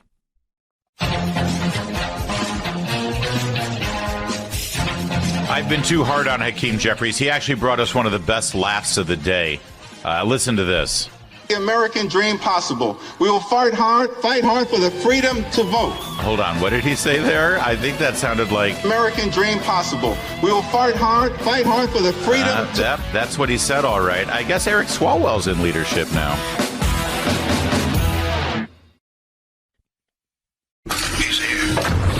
He's here. Now, broadcasting Broadcasting from the underground command post, deep in the bowels of a hidden bunker, somewhere under the brick and steel of a nondescript building, we've once again made contact with our leader, Mark Levin. I'm Larry O'Connor. I'm sitting in for the great one, Mark Levin, on this Friday, the first Friday of 2025. What a year this is going to be. Now, listen, if you're doing that thing where you tuned in for Mark and then suddenly, instead of hearing, hello, everybody, something like that, I don't do a very good Mark Levin. There are others who do it better. I can do it for about, and then I stop myself. Hello, everybody. It's the Mark Levin. Yeah. Anyway, if you're disappointed that you didn't hear the dulcet tones of Mark Levin, I've got good news for you. Tomorrow, 8 p.m., that would be 24 hours from right now, 8 p.m. Eastern on Fox News Channel. You can get Life, Liberty, and Levin. It'll be a brand new program. Of course, Governor Ron DeSantis and Gordon Chang will be the guests. And then on Sunday, 8 p.m., Life, Liberty, and Levin with Representative Michael Waltz. He, of course, will be the National Security Advisor in the new Trump administration. And the great Zuhdi Jasser. They're obviously going to be talking about radical Islamic terrorism and how the Biden administration has been, worse than asleep at the wheel. They've actually helped empower and enrich the radical jihadist terrorists around the world through all of the money they funneled, not just to Iran, which is bad enough, but also to Hamas in Gaza. People forget about this. During the Trump administration, one of the first things Trump did with his national security team was stop all of the aid that was going to Hamas in Gaza. It was called humanitarian aid, but it's a funny thing. The Trump administration said, yeah, we planned on giving you humanitarian aid, but all the money you've been getting under Obama that was supposed to be humanitarian seems to be used for rockets and armaments and tunnel systems. And you keep launching rockets into innocent people in Israel, and you launch them from neighborhoods with women and children and hospitals and schools. And yeah, you know what? You're not acting like you need this humanitarian aid since you use it all to try to kill as many Israelis as you can, because you're actually terrorists. So we're going to cut that money off. What did Biden do when he got into office? Turn the spigot back on. Helped fund the October 7th terror attacks in more ways than one. So, yeah, I'm looking forward to Life, Liberty, and Levin Sunday night, 8 p.m. with Michael Waltz, incoming National Security Advisor, and Zuhdi Jasser. All right, earlier today, we've been talking about the drama on Capitol Hill that was pretty amazing. Ended with Mike Johnson getting that first ballot election, re-election as Speaker of the House. We spent a little bit of time on Hakeem Jeffries and what he had to say, the lies that he told, and, what was that last line he said? They're going to fart hard? Fart hard. I mean, if you're going to do it, make it count, I suppose. I mean, I've been saying that most of the rhetoric that you hear from the left is nothing better than a whole ton of flatulence, so I'm glad that he's admitting to it. We discussed Hakeem Jeffries quite a bit. I now want to turn your attention to Stacy Plasket. Now, you may recognize her if you see her. She often serves as sort of a rhetorical attack dog against Jim Jordan on the Judiciary Committee. Stacy Plasket often objects, interjects, antagonizes on behalf of the Democrats. The problem is that Stacy Plasket isn't actually a real congresswoman. She's what you call a delegate. There are certain territories and the District of Columbia who get to elect delegates to the House of Representatives. They're allowed to participate in the debate, but they don't vote because, they represent territories, not states. So they're not really members of the House of Representatives. Stacy Plasket thinks that's not fair. And so she took time today to, voice her opinion about that. And I want you to hear how it went. Names of the representatives from the Americas, Samoa, Guam. Sorry, let me set it up a little bit better for you. This is right after they did the roll call of members of the House of Representatives to elect the Speaker. This is actually that moment where it was still kind of in limbo. They had not yet gotten those last two votes for Johnson to get the gavel. They had just gone through the roll call, so it was still a little bit up in the air right now. And she asks why her name wasn't called and her colleagues. Names of the representatives from the Americas, Samoa, Guam, Northern Mariana, Puerto Rico, the Virgin Islands, and the District of Columbia were not called, representing collectively 4 million Americans.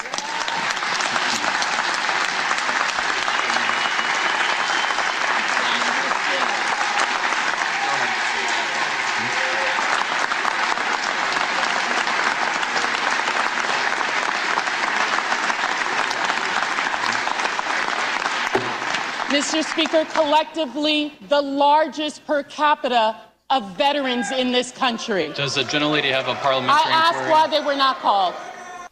Now, so finally, the parliamentarian said, do you have a question here? The question is, why were those names not called to vote? And of course, just imagine this. She's not stupid. She knows what her job is every day when she wakes up and goes to work. She knows that she's merely a delegate for the U.S. Virgin Islands. She knows that she doesn't have a vote. She knows that her name wasn't going to get called. So imagine the humiliation of having to publicly acknowledge that and pretend like you're actually making a point by wanting to draw focus to the fact that she basically has, well, a meaningless job. That she shows up every day. She could be in the Virgin Islands, for God's sake. I wouldn't mind spending more time in St. Thomas than in the District of Columbia. She flies up here from St. Thomas. She has to sit in these meetings. She has to hang out with people like Ted Lieu and Eric Swalwell and Adam Schiff. And then she doesn't even get to vote. I mean, to publicly humiliate yourself at a moment where you think you're grandstanding to make a point is kind of sad and pathetic. But let's let her make her point. She's going to get the answer to the question, why were those names not called? Have some respect. It's not going to take... Gentlelady is recognized. I asked why they were not called from the parliamentarian, please. Delegates-elect and the resident commissioner-elect are not qualified to vote. Representatives-elect are the only individuals qualified to vote in the election of a speaker. As provided in Section 36 of the House Rules and Manual, the speaker is elected by a majority of the members-elect voting by surname. Body and this nation has a territories and a colonies problem. What was supposed to be temporary has now effectively become permanent. We must do something about this problem so that these 4 million...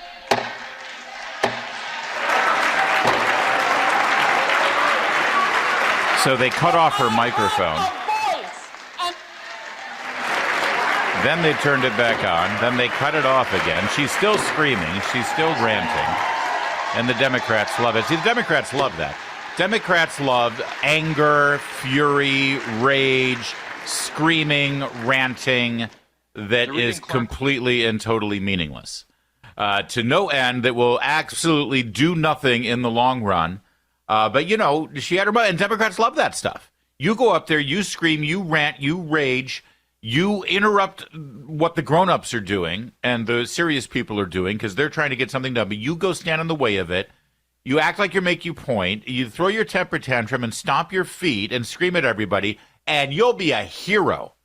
You'll be a hero, and we're going to cheer you, and we're going to applaud you, and we're going to spend at least 60 seconds telling you how great and brave and wonderful you are.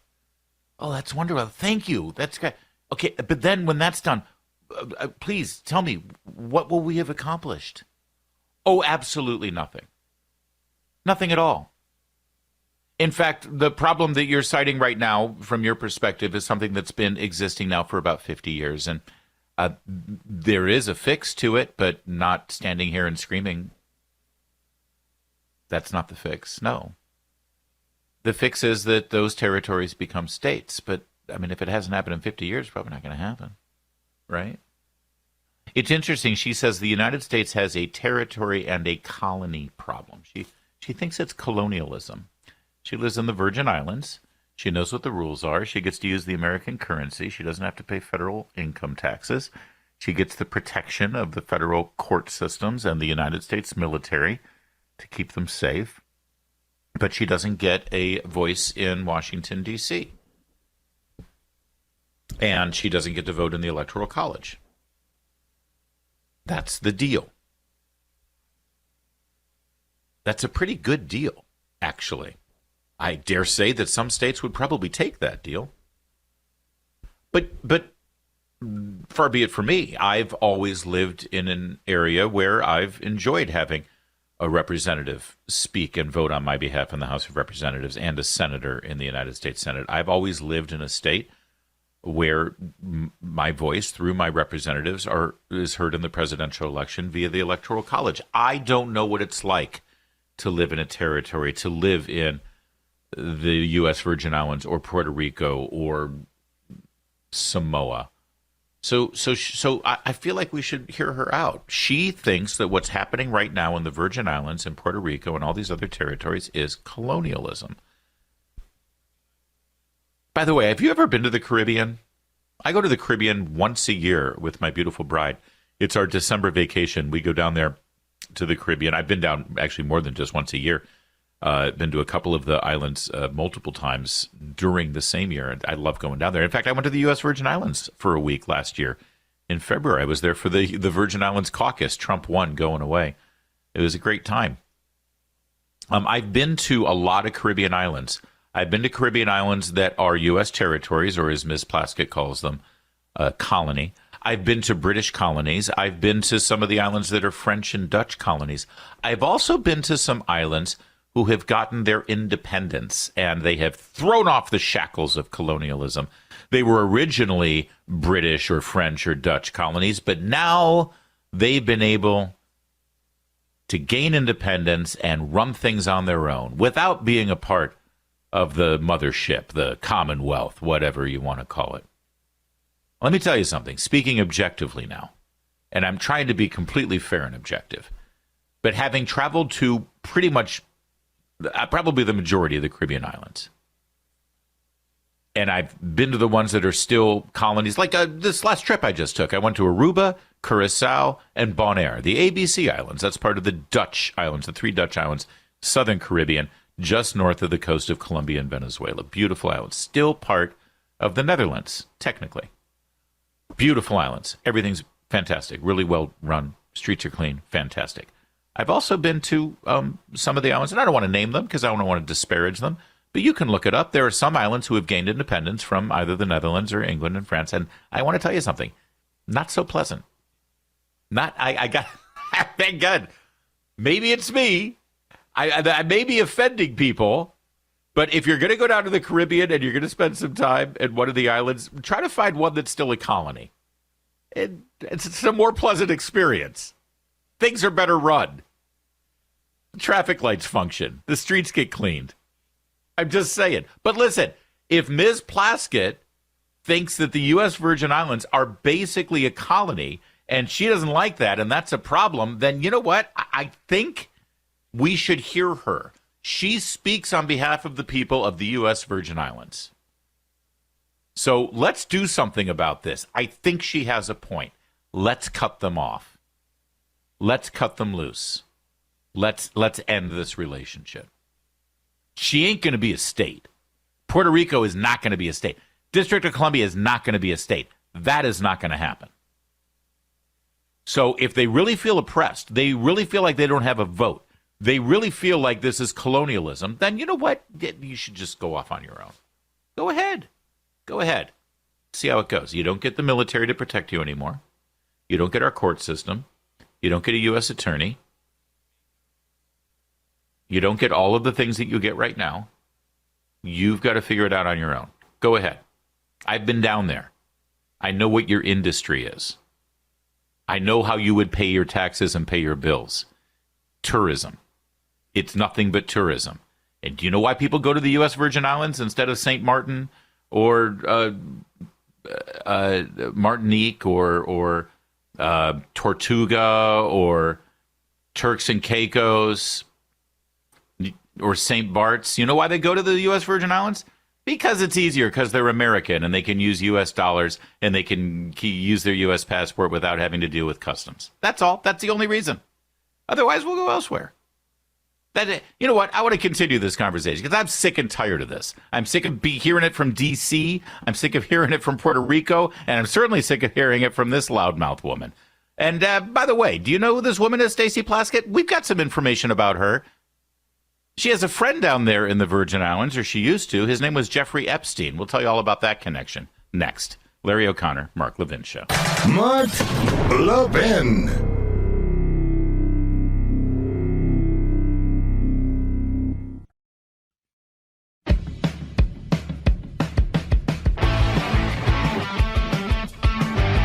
Is it me? I don't want to offend anyone who lives in Puerto Rico or U.S. Virgin Islands. It's not going to happen. You're not going to be a state, all right? And if you really feel like you're being colonized, then go. But we don't need you. We don't want, right? I know that's going to hurt some people's feelings, but your representative, the person you sent here to speak on your behalf, Stacy Plasket, just said it's colonialism. Now, I know she thinks that by saying that, it's going to force our hand and we're going to say, okay, fine, you can be a state. But, you know, the other way it could go is we'll say, oh, you feel colonized? Then go, leave, go with God. God bless you. And I don't think that's what they really want. Stacy Plasket, the delegate, not a member of Congress, just a delegate. She can't vote. You know how she got there? She raised money in campaign donations. Some of those campaign donations came from a guy named Jeffrey Epstein. Yeah, see, Jeffrey Epstein's island, Epstein Island, it's down there in the Virgin Islands. And, well, he was a very wealthy citizen. In 2018, Jeffrey Epstein donated $2,700 to Miss Plasket, even after he was arrested. And then, well, you know what happened in the jail cell there. She was going to keep the money, but then she decided, no, she'll donate it. She met with Epstein multiple times in New York, including discussing a $30,000 donation to the Democratic Congressional Campaign Committee. She was very busy with Jeffrey Epstein trying to get into those deep pockets. Oh, of course, if you didn't realize, this was years after Epstein was arrested and pled to a deal in 2006 about soliciting sex from a minor. That's Stacy Plasket.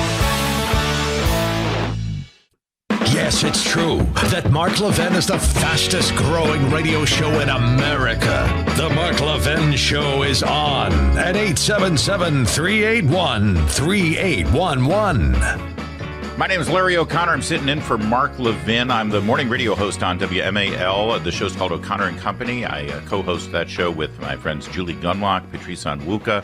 Mercedes Schlapp comes and hangs out with us a lot, too. It's a great show. Tune in, take a listen to it. Also, if you're missing Mark Levin like I am, the good news is you'll see him tomorrow night, 8 p.m., live on Life, Liberty, and Levin, 8 p.m. Eastern, Fox News Channel. His guests, Governor Ron DeSantis and Gordon Chang. And then on Sunday night, Representative Michael Waltz, incoming National Security Advisor, of course, for Donald Trump, and Zuhdi Jasser. That's Mark Levin on Life, Liberty, and Levin, Saturday and Sunday, 8 p.m. Eastern. Let's tell a little story about Jake Tapper now. Jake Tapper, you know Jake Tapper. Jake Tapper is a very serious journalist. He's one of the good guys, you know. He's unbiased. He's nonpartisan. He doesn't take sides, that Jake Tapper. Jake Tapper's a serious newsman, an award-winning journalist. Jake Tapper at CNN is no better than a propagandist, in my opinion. Not only was he one of the lead so-called reporters covering the Russian collusion hoax, in fact, he was the one that reported on that infamous meeting where James Comey briefed incoming President-elect Donald Trump about the Steele dossier. Well, the fact that James Comey briefed Trump about it means that it's newsworthy.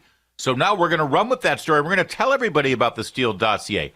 Never mind the fact that Comey briefed Trump just so it could be leaked to the media, just so the media could run that story 10 days before the inauguration.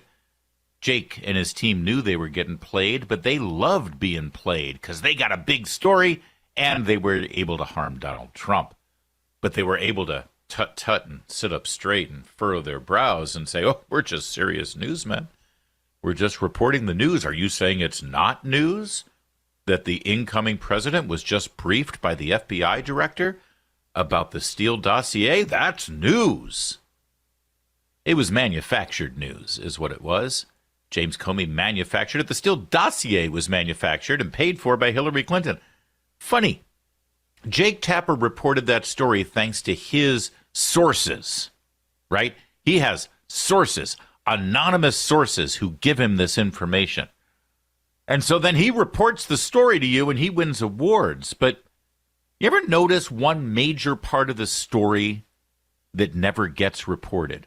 I mean, if you're really a reporter and you really want to tell the whole story and you're in the business of truth and informing the American people, well, there's one major element here in this story that they're going out of their way not telling you about, and that is, who's your source? Who told you this? And why? Now, it could be just some anonymous person who thinks that this is a really important thing that the American people should know.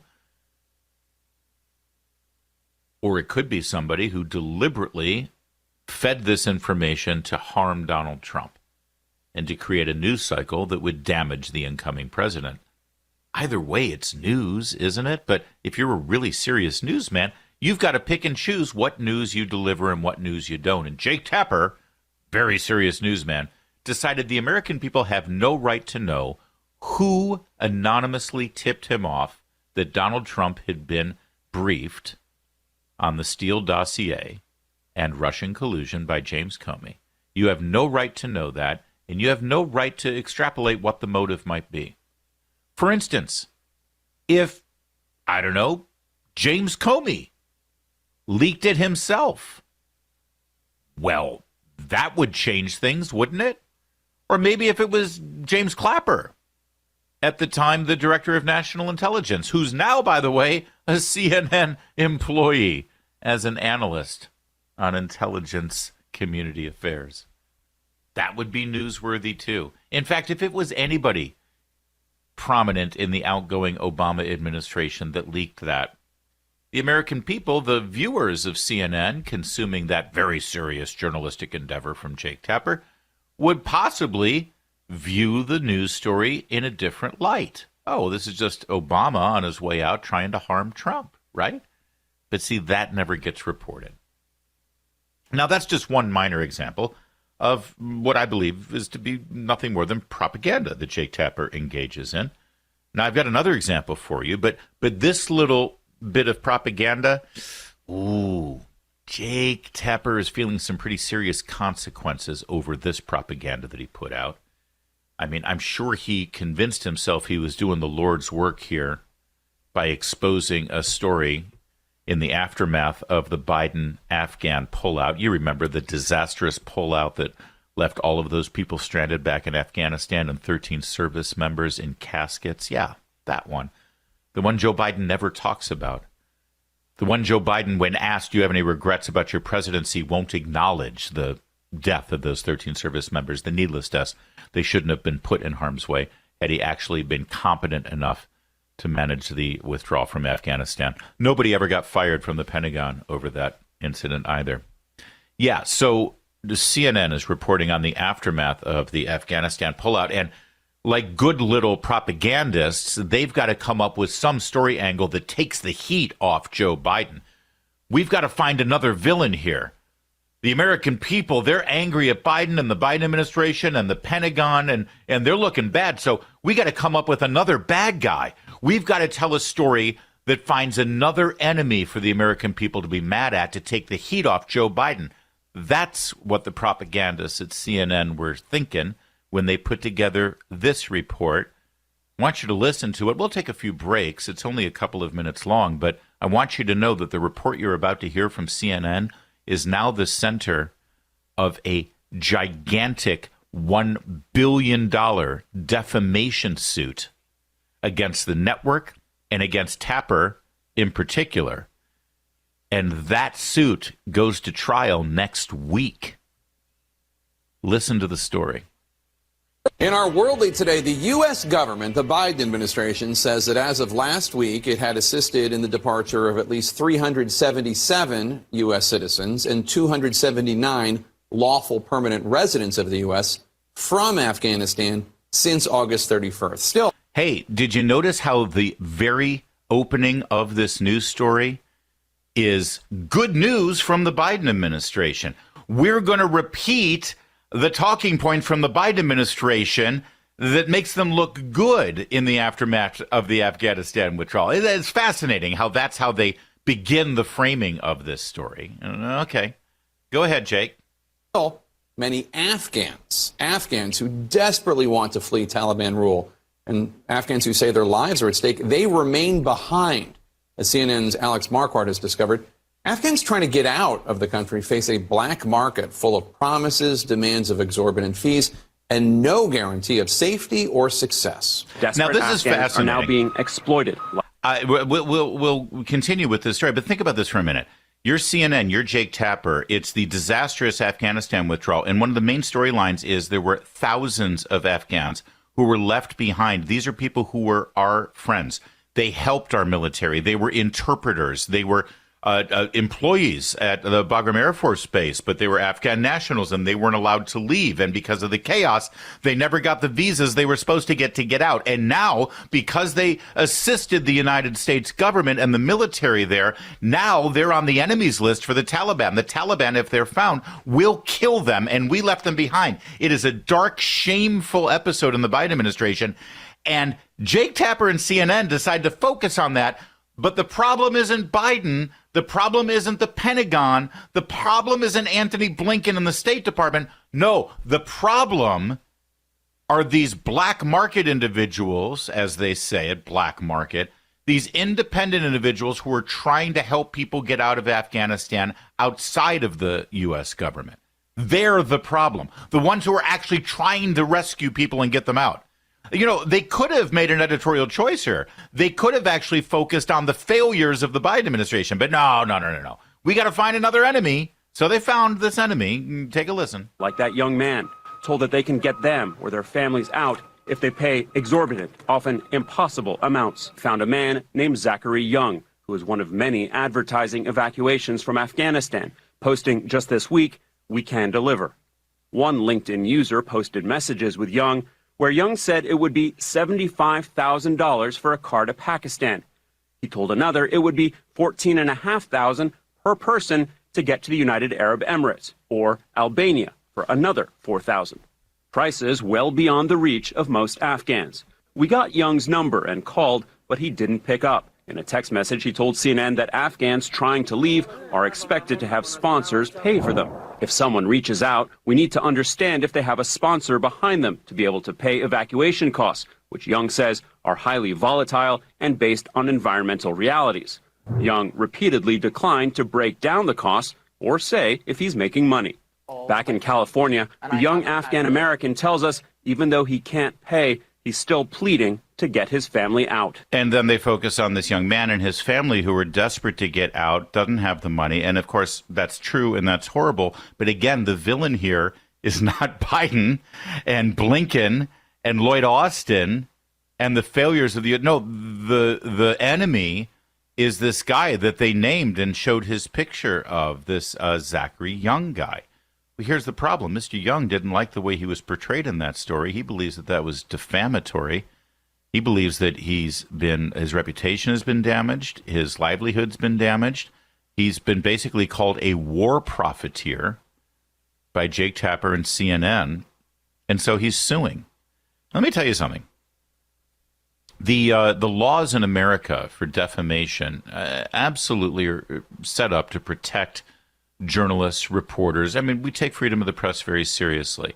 And ever since the Sullivan New York Times decision, and I'm not a lawyer or a constitutional lawyer, but I'm a broadcaster and I'm a journalist, so we all know New York Times v. Sullivan. We all know about that case. And what happens is you have to prove defamation from a reporter or a journalistic endeavor like CNN and Jake Tapper, I guess, for lack of a better descriptor. You have to prove that the journalists and the company that broadcast or published the information were acting in malice with deliberate intent to harm. If there's no malice there, then you can't sue for defamation. You're not going to win anything, right? So you have to prove that there's malice. You also have to prove that they knowingly put something out there that either could have easily been fact-checked, or they deliberately knew that it was false, but they put it out anyway, again, with the intent to harm. So there are a lot of pretrial hearings in a defamation case like this before it goes to court. And there's plenty of stopgaps set up in the system that allow judges to say, yeah, listen, this doesn't rise to the level of what a jury would find to be actual malice and real defamation, so we're not going to let this go forward. Because otherwise, you know, if the judge didn't do that, then people would be suing for defamation all the time, and it would go to trial, and reporters and newspapers and broadcast entities would have to spend a ton of money defending themselves and lawyers' fees, so they'd have all these nuisance lawsuits. And that's bad, too. You don't want rich people to be able to just keep suing, even if they don't have a chance to win, because you'll end up spending so much money on lawyers that you end up losing anyway, right? Even though you didn't actually defame the person. So they have all these pretrial hearings to dismiss the charges. Can I tell you something? On this case in particular, the story you just heard with Jake Tapper and CNN, the plaintiff, Zachary Young, the person who says that he was defamed to the tune of $1 billion, he has won across the board every single time. That's why it's going to trial next week. I guarantee you the CNN people are trying to make a deal. They're trying to make a settlement. The last thing they want to do at this point is go to trial. But Mr. Young says that he's not interested in a settlement. He's interested in a judgment against Jake Tapper and against CNN. Now, I know a lot about this because the folks at Media Research Center and Newsbusters, in particular, one of their journalists, Nicholas Fondacaro, he's been covering this and reporting on it from the beginning, and he's done a great job. If you want to educate yourself, go and he's got a whole, click on his byline and you'll see a ton of stories about it. But I can tell you a couple of things in this story just to summarize. First of all, CNN, they have a page, an archive page on their website that has transcripts of their shows. This show, in particular, has been deleted from that page with no notice to explain why this segment has been removed. That's fascinating, isn't it? The correspondent that you hear there, Alex Marquardt, he received a promotion to chief national security correspondent while the legal proceedings have been going on. He's the one who singled out this Navy veteran, Zachary Young, in the report. And remember that whole thing about malice, that you have to prove that they were deliberately trying to target you and harm you with the report? Well, just this week, a judge has ruled that certain text message exchanges between the team at CNN, the producers, the reporters, that those text messages can now be admitted as evidence in the trial. One of them in particular shows a communication with CNN employees where they refer to Mr. Young, the person that they're reporting on, the person who says he's been defamed, the person who says that they acted with malice and they were trying to harm him. They referred to him as a bleep bag. The word I bleeped begins with SH. And an a-hole. And said they're going to, quote, nail this Zachary Young MFer. They refer to him as effing Young and texted to each other, "It's your funeral, bucko." That's what the reporters and producers and journalists at CNN were saying about this guy as they were preparing their report. I'm no expert. I'm no lawyer. That sounds like malice, doesn't it? Jake Tapper is a very serious journalist. The last really serious journalist in this town.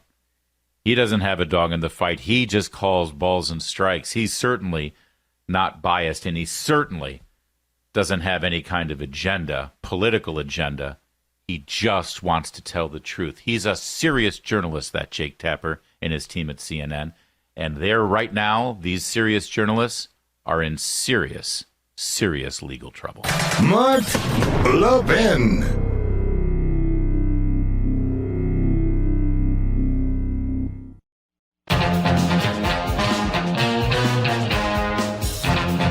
Where the time flies, but that's a wrap. Once again, I'm Larry O'Connor, very proud and honored to fill in for Mark Levin. You want to catch my radio work? I'm the morning show host on WMAL 5 to 9 in the morning, every morning. Great way to start your day. You can listen anywhere. The radio station out of Washington, D.C. is WMAL. Just look it up on the internet. It's easy, WMAL.com. Plus, I do a daily 1-hour live stream show on all your streaming platforms, YouTube, Rumble, wherever, for Town Hall Media. It's called Larry. It's easy to find. Thanks so much for listening. Have a great weekend. Mark's back Monday.